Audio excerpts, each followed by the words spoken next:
नमस्कार, स्वागत है आपका।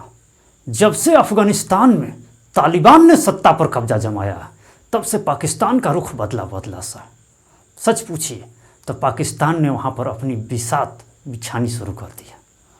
पाकिस्तान को पता है कि वहाँ पर भारत ने करोड़ों डॉलर के प्रोजेक्ट लगाए हैं, लिहाजा भारत को प्रभावहीन साबित करने के लिए पाकिस्तान ने प्लानिंग शुरू कर दी है। दरअसल पाकिस्तान की एजेंडे में ये है कि वो तालिबान के साथ मिलकर अफ़गानिस्तान में जितने भी प्रोजेक्ट भारत ने लगाए हैं सब कुछ, और जिस तरह का प्रभाव बनाया है भारत ने, सब कुछ यूँ समझ लीजिए कि तहस नहस किया जाए और एकदम प्रभावहीन साबित कर दिया जाए भारत को। और इस चाल के लिए उसने तालिबान के साथ अघोषित तौर पर समझौता कर लिया।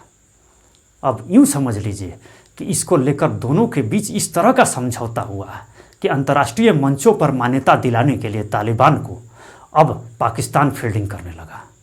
और इस सिलसिले में वहाँ के विदेश मंत्री शाह महमूद कुरैशी आजकल कई देशों का दौरा कर रहे हैं और हर जगह यही कह रहे हैं कि मान्यता दी जाए तालिबान को, तालिबान अच्छा शासन चलाएगा। जाहिर सी बात है, आप समझ सकते हैं कि आखिरकार पाकिस्तान तालिबान को मान्यता दिलाने के लिए इतना बेचैन क्यों है। प्लानिंग ये है कि अगर मान्यता कई मुल्कों की तरफ से तालिबान को मिल जाती है तो निश्चित तौर पर तालिबान के लिए सत्ता चलाना आसान हो जाएगा। और अगर मान्यता नहीं मिलती तो तालिबान बखूबी जानता है कि ताकत के दम पर वो सत्ता में तो आ गया, लेकिन अगर किसी देश में उससे गठबंधन नहीं किया या कारोबार करने का मौका नहीं मिला तो उस सूरत हाल में तालिबान पूरी तरीके से अलग थलग पड़ जाएगा और ऐसी स्थिति में गंभीर आर्थिक संकट का सामना करना पड़ सकता है। निश्चित तौर पर तालिबान चाहेगा कि उसे अंतर्राष्ट्रीय मंचों पर हर ताकतवर मुल्क के साथ कम से कम सहयोग मिले और वैसी ही परिस्थिति में वो सरकार चला पाएगा। लिहाजा तालिबान अपने एजेंडे के लिए पाकिस्तान को लगा रखा।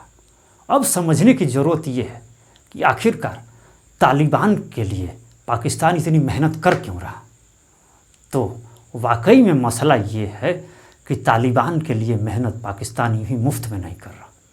पाकिस्तान को पता है कि उसका सबसे बड़ा दुश्मन भारत है और भारत को मुश्किल में डालने के लिए उसका प्लानिंग ये है कि वो तालिबान के साथ समझौता कुछ इस तरह का किया कि आने वाले दिनों में आतंकी गतिविधियों को लेकर तालिबान से मदद लेना चाहेगा ताकि भारत को परेशान किया जा सके। कुल मिलाकर जिस तरह का गठबंधन आपसी तौर पर पाकिस्तान और तालिबान के बीच बनता नज़र आ रहा है वो निश्चित तौर पर भारत के लिए थोड़ी मुसीबत की सबब ज़रूर है, मगर भारत भी अपनी तैयारियों में पीछे नहीं है। लिहाजा राजनाथ सिंह ने तो साफ कह दिया है कि हम अपनी ज़मीन से ही नहीं दूसरे की ज़मीन पर जाकर मार कर सकते हैं और अपनी सुरक्षा कर सकते हैं। कुल मिलाकर भारत की तैयारी अपनी जगह पूरी है, मगर देखने की ज़रूरत ये है कि जो कोशिश कर रहे हैं शाह महमूद कुरैशी उसमें कितनी कामयाबी मिलती है उनको, क्योंकि अब तक जहाँ भी गए हैं वो किसी भी मुल्क ने ग्रीन सिग्नल दिया नहीं है कि वो तालिबान को मान्यता देगा कि नहीं। और सबसे अहम बात यह है कि अब तक 60 से ज़्यादा मुल्कों ने तालिबान को मान्यता देने से साफ इनकार कर दिया। यानी मान्यता लेना इतना आसान नहीं है। और ख़ुद पाकिस्तान भी अभी मान्यता नहीं दिया है तालिबान को, क्योंकि पाकिस्तान भी दुनिया का रुख देखना चाहता। वो चाहता कि पहले दुनिया के दूसरे मुल्क मान्यता दे तालिबान को, तब वो देगा। क्योंकि अगर वो मान्यता देने में अगर आगे रहा तो हो सकता है कि वो खुद भी अलग थलग पड़ जाए। लिहाजा वो वेट एंड वॉच की रणनीति पर काम कर रहा है और उसे पता है कि जब दूसरे मुल्क मान्यता देंगे तो फिर मान्यता देने में कोई खतरा नहीं। और अभी पाकिस्तान में स्थिति ये है कि क्या करें और क्या न करें, उससे पहले ये देख लें कि दुनिया क्या करती है तालिबान को लेकर।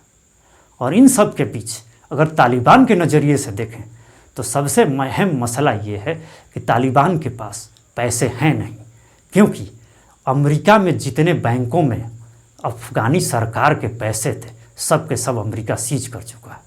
और दूसरी तरफ अंतर्राष्ट्रीय मुद्रा कोष से जो हर साल मदद के तौर पर मिलते थे उस पर अंतर्राष्ट्रीय मुद्रा कोष ने पूरी तरीके से रोक लगा दी है। कुल मिलाकर कहा जाए तो ठन ठन गोपाल है तालिबान, भले ही ताकत के दम पे वो सत्ता में आ गया हो, लेकिन आर्थिक तौर पर उसके पास पैसे हैं नहीं, यानी कंगाल हो चुका है। तो फिर अब उसको ज़रूरत है पैसे की, तब तो सत्ता चलेगी। और यही वजह है कि वो चाहता है कि दुनिया के दूसरे मुल्क भी मान्यता दें, ताकि आर्थिक गतिविधियां शुरू हो और कारोबारी रास्ते बन सकें। कुल मिलाकर तालिबान के सामने अपनी परेशानी है, और इस परेशानी का सबसे बड़ा समाधान करने की कोशिश कर रहा है पाकिस्तान। यानी दोनों के बीच का गठबंधन कुछ इस तरह का है कि आप हमारी समस्या का सुलझाइए, हम आपकी समस्या को सुलझाएंगे। तो जाहिर सी बात है, ये गठबंधन भारत के लिए तो किसी तौर पर हितैषी नहीं है, या यूँ समझ लीजिए कि ये साझा साजिश नुकसान पहुंचाने की कोशिश है भारत की। मगर भारत तैयार है, हर मसले पर अपनी सीमा पर तैनाती पूरी कर चुका है, और उसे पता है कि दुश्मन चाहे जो भी चाल चले, अपने स्तर पर भारत कहीं से भी कमज़ोर नहीं है। कुल मिलाकर रणनीतियाँ पाकिस्तान की तरफ से बनाई जा रही है, मगर देखना ये होगा कि मान्यता के आधार पर और कूटनीतिक स्तर पर कितने देश तालिबान को मान्यता देते हैं। मगर अब तक का सूरत हाल ये है कि ज़्यादातर देशों ने मान्यता नहीं देने का मूड बनाया, और मौजूदा हालात ये बताते हैं कि जो दाल गलाना चाहता है पाकिस्तान, वो फिलहाल गलती नज़र नहीं आ रही।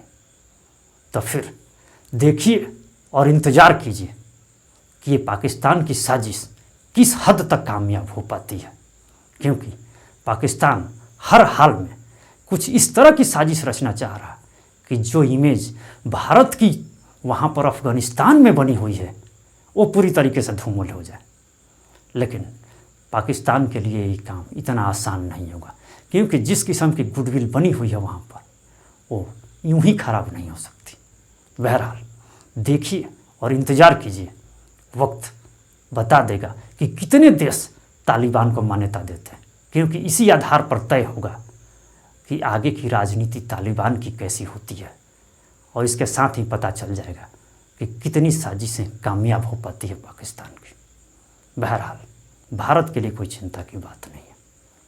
इस वीडियो में बस इतना ही। बहुत बहुत धन्यवाद।